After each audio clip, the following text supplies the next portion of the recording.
¿Qué tal, jóvenes? Bienvenidos a nuestra quinta clase de nuestro curso de Educación Cívica. Sí, ya van 5 clases en este tercer bimestre. El día de hoy vamos a hablar acerca de la persona, pero también vamos a conocer mucho acerca de los derechos humanos. ¿Dirías que en tu entorno se llegan a respetar los derechos de los niños y de las niñas?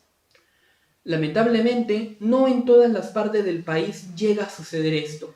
Existen muchas partes donde los derechos de sobre todo los infantes llegan a ser vulnerados. Veamos entonces el día de hoy acerca de este tema y también investigaremos por ahí cómo podemos combatir ante tal crueldad que observamos hoy en día. Cabe recalcar de que todos los seres humanos somos únicos y diferentes. ¿Por qué?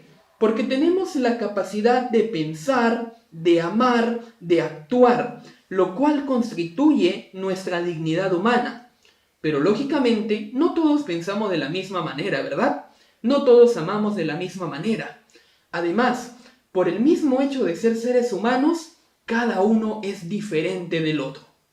Es así que las personas salvaguardamos nuestra dignidad a través de la defensa de los derechos humanos y también a través de la búsqueda de un bien común.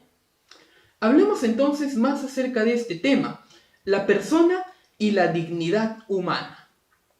La persona posee características particulares. ¿Por qué? Porque le otorgan una dignidad inviolable. Estas son, por ejemplo, la nacionalidad, la libertad, la conciencia, la voluntad y también la sociabilidad. Claro, estos rasgos esenciales no se pueden adquirir con el tiempo o por alguna acción determinada, como suelen ser, por ejemplo, el estudio o a través de alguna ciencia como la medicina o cualquier otra. Tampoco se llegan a perder. ¿Por qué? Porque le pertenecen al ser humano por el simple hecho de que ya es un ser humano y como tal debe de descubrirlas y desarrollarlas a lo largo de su vida. Entonces recuerda, nadie puede quitarte estos derechos humanos. Simplemente por el hecho de ser un ser humano ya los tenemos y tampoco se pueden perder. Entonces, la dignidad como atributo hace que nosotros tengamos ese valor por nosotros mismos.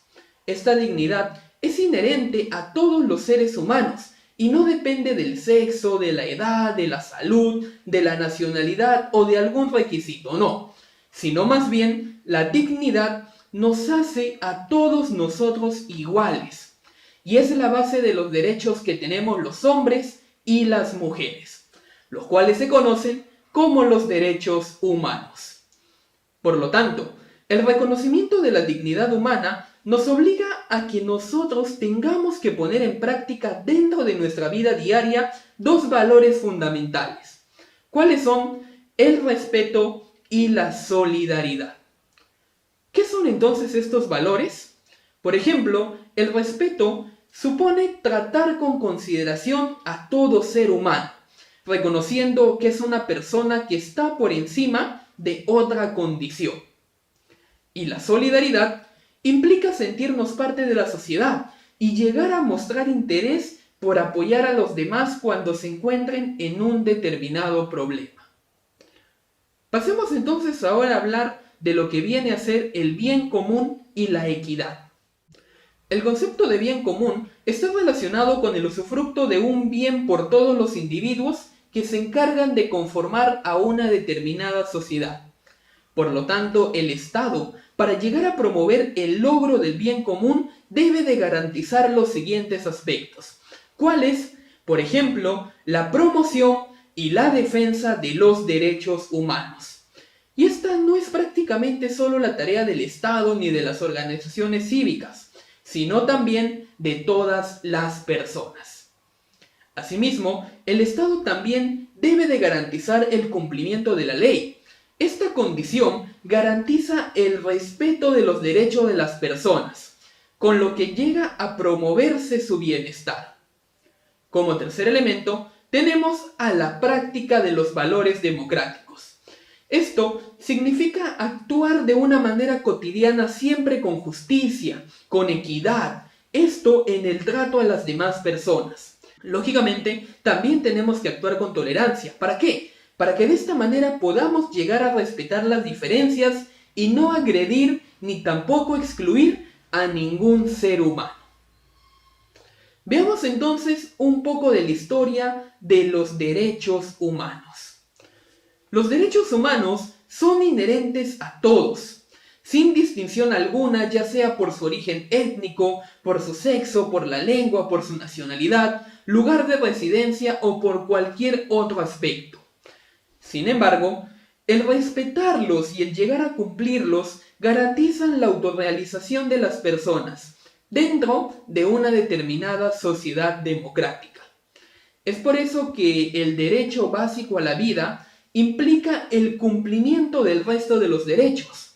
Y es aquí donde surgen los otros derechos como son, por ejemplo, la igualdad, la educación, el trabajo, la alimentación, etc. El más importante viene a ser el derecho básico a la vida digna. Veamos entonces ahora algunos aspectos, algunas dimensiones de los derechos humanos. En estas dimensiones tenemos, por ejemplo, la dimensión histórica, la dimensión moral, la dimensión política, la dimensión jurídica y la dimensión educativa. Todas estas dimensiones se juntan para que nosotros podamos disfrutar de una mejor manera y de una manera digna lo que vienen a ser los derechos humanos. Entonces, hasta aquí, mi querido alumno de segundo año de secundaria, vamos a dejar nuestra clase del día de hoy. Espero que hayas aprendido acerca de los derechos humanos, cómo estos se relacionan, pero sobre todo cómo debes de hacer respetar tus derechos. Nos vemos en una siguiente lección.